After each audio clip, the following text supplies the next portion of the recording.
ठाणे महापालिकेच्या माध्यमातून दरवर्षी नालेसफाईवर कोट्यवधींचा खर्च केला जातो, मात्र तरीही काही नाल्यांमध्ये पुन्हा पुन्हा कचरा साचत राहतो। त्यामुळे यावर उपाय म्हणून ठाणे महापालिकेच्या घनकचरा विभागाने ज्या ज्या ठिकाणी नागरिकांमार्फत वारंवार नाल्यात कचरा टाकला जातो अशा नाल्यांचे सर्वेक्षण करण्यात आले आहे। या सर्वेक्षणात 14 नाले समोर आले असून त्या नाल्यांवर जाळी बसवण्याचा निर्णय घेतला आहे। लोकसहभागातून जाळी बसवण्यात येत आहे। याचा पहिला प्रयोग लोकमान्य सावरकर नगर येथील दत्त मंदिराजवळील नाल्यावर जाळी बसवून करण्यात आला आहे। ठाणे महापालिका हद्दीतील कळवा प्रभाग समितीत सर्वाधिक 201 नाले असून त्या खालोखाल दिव्यात 131, नौपाडा प्रभाग समितीत 49, वागळे स्ट्रीटमध्ये 37, लोकमान्य सावरकर प्रभाग समितीत 34, उत्तरसर प्रभाग समितीमध्ये सुद्धा 34, वर्तकनगर प्रभाग समितीमध्ये 29, माजिवडा मानपाडा प्रभाग समिती अंतर्गत 44, मुंब्रा परिसरात 80 नाले आहेत। ठाणे महापालिका प्रशासनाने यंदाच्या 2025-26 या वर्षासाठी पालिका क्षेत्रातील 9 प्रभाग समिती अंतर्गत मुख्य नाले आणि त्या जोडणारे लहान मोठे नाले असे 384.91 किलोमीटर नाल्याची सफाई करण्यात येत आहे। ठाणे शहरातील अनधिकृत शाळांच्या विरोधात महापालिकेच्या शिक्षण विभागाने कठोर पावले उचलली आहेत। या शाळांमध्ये शिक्षण घेणाऱ्या विद्यार्थ्यांचे इतर शाळांमध्ये समायोजन करण्यासाठी शिक्षण विभागाने दिवा भागात 9 पथके तयार केली आहेत। या पथकांच्या माध्यमातून दिव्यातील ज्या 65 अनधिकृत शाळांमध्ये तपासणी करण्याबरोबरच शाळा बंद करण्याच्या सूचना देणे, त्या शाळेतील विद्यार्थ्यांच्या पालकांना अधिकृत शाळेत प्रवेश घेण्याबाबत समजावून सांगणे, तसेच शाळा प्रवेश घेत असताना येणाऱ्या अडचणी सोडवण्यासाठी व कागदपत्रांची पूर्तता करण्यासाठी सहकार्य व्हावे या दृष्टीने हे पथक काम करणार आहे। ठाणे महापालिका हद्दीत आजच्या घडीला 81 शाळा अनधिकृत आहेत। त्यातील 65 शाळा या एकट्या दिवा भागात आहेत। त्यातील 32 शाळांची पाणी जोडणी पालिकेने खंडित केले। तसे या शाळांच्या विरोधात थेट पोलीस ठाण्यात गुन्हे दाखल करण्यात आले आहेत। अनधिकृत शाळांमधील विद्यार्थ्यांचे अधिकृत शाळेत समायोजन करण्यास पालिकेने यापूर्वीच सुरुवात केली। दुपारच्या सत्रात शाळा सुरू करण्यासाठी शिक्षकांची जमवाजमव सुरू केली आहे। दिव्यातील 17 अनधिकृत शाळांच्या संस्थाचालकांची बैठक घेण्यात आली असून विद्यार्थ्यांना प्रवेश देण्याबाबत आवाहन केले। तर अनधिकृत शाळांमध्ये शिक्षण घेणारे विद्यार्थी मध्यमवर्गीय असून बहुतांश पालक हे मजुरीचे काम करत आहे। त्यामुळे पालक सभांना व अनधिकृत शाळेत प्रवेश घेण्याबाबत त्यांच्याकडून हवा तसा प्रतिसाद मिळत नाही। अधिकृत शाळेची फी ही अनधिकृत शाळेपेक्षा अधिक असल्याने पालकांनी त्याकडे पाठ फिरवले। खंडणी विरोधी पथक ठाण्याचे सहाय्यक पोलीस निरीक्षक सुनील तारमाळे यांना गुप्त बातमीदारामार्फत माहिती मिळाली की कल्याण पश्चिम येथील रोशन किराणा स्टोअरच्या बाजूला एक इसम अग्निशस्त्र व काडतूस विकण्यासाठी येणार आहे। या माहितीच्या आधारे सहाय्यक पोलीस निरीक्षक सुनील तारमाळे यांनी कल्याण पश्चिम येथील रोशन किराणा स्टोअरच्या बाजूला सापळा रचला। या सापळ्यामध्ये दुखापत व अंमली पदार्थांचे गुन्हे दाखल असलेला सराईत गुन्हेगार सचिन गोपी उर्फ गोकुळ शिंदे यास अटक करण्यात आली। त्याची अंगझडती घेतली असता त्याच्याकडे बेकायदेशीररित्या विनापरवाना 2 गावठी बनावटीचे पिस्टल, एक जिवंत काडतूस असा एकूण 1,05,000 रुपये किमतीचा अग्निशस्त्रांचा साठा मिळून आलाय। यावरून ठाणे खंडणी विरोधी पथकाने त्याला अटक करून त्याच्या विरुद्ध खडकपाडा पोलीस ठाण्यात 574/225 शस्त्र अधिनियमन कायदा कलम 3 व 25 सह महापोलीस कायदा कलम 37/135 अन्वये गुन्हा दाखल केलाय। त्याला न्यायालयात हजर केला असता ठाणे न्यायालयाने त्याला 30 जूनपर्यंत पोलीस कोठडी सुनावली आहे।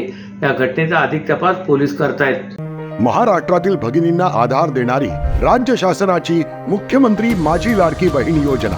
या योजनेअंतर्गत अल्प उत्पन्न गटातील 21 ते 65 वयोगटाच्या भगिनींना मिळणार दरमहा 1,500 रुपयांची मदत। अर्ज करण्यासाठी 31 ऑगस्ट 2024 पर्यंत मुदतवाढ। कुटुंबाचं वार्षिक उत्पन्न 2.5 लाख रुपयांपेक्षा कमी असलेल्या महिला पात्र। कुटुंबाकडे पिवळं किंवा केशरी रेशन कार्ड असल्यास उत्पन्नाचा दाखला आवश्यक नाही। पांढरं रेशन कार्ड असेल किंवा रेशन कार्ड नसेल तर कुटुंबाचं वार्षिक उत्पन्न 2.5 लाखांपेक्षा कमी असल्याचा दाखला आवश्यक।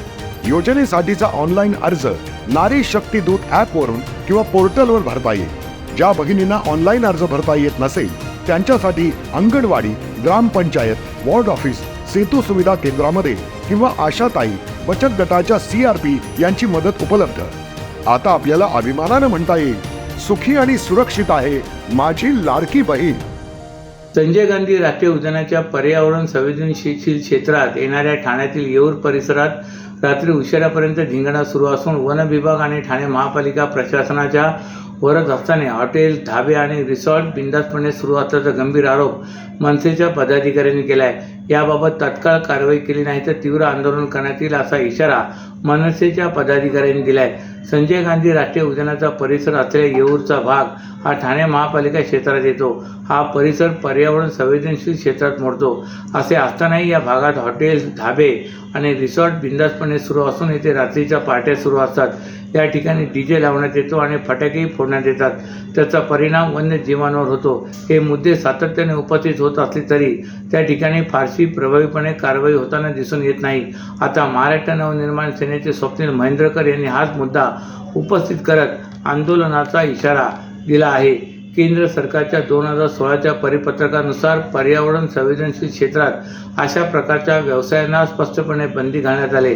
संजय गांधी राष्ट्रीय उद्यानाच्या सीमा भागात असलेल्या येऊरमध्ये मात्र या नियमांची सर्रासपणे पायमल्ली होत असल्याचे चित्र पाहायला मिळत आहे.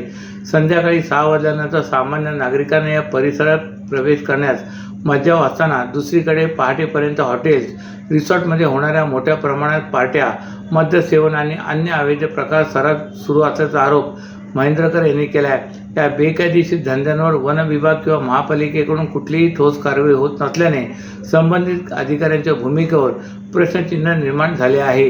राज्यात शाळांमध्ये हिंदी सक्ती विरोधात 5 जुलैला पुकारण्यात आलेल्या मोर्चात उद्धव आणि राज हे ठाकरे बंधू एकत्र येणार असल्याच्या चर्चा रंगल्या असतानाच राष्ट्रवादीचे नेते शरद पवार यांनीही या मोर्चात पाठिंबा दिलाय. त्यानंतर ठाण्याजवळील कळवा शहरात राज, उद्धव ठाकरे आणि शरद पवार यांचे एकत्रित छायाचित्र असलेले फलक झळकले आहेत.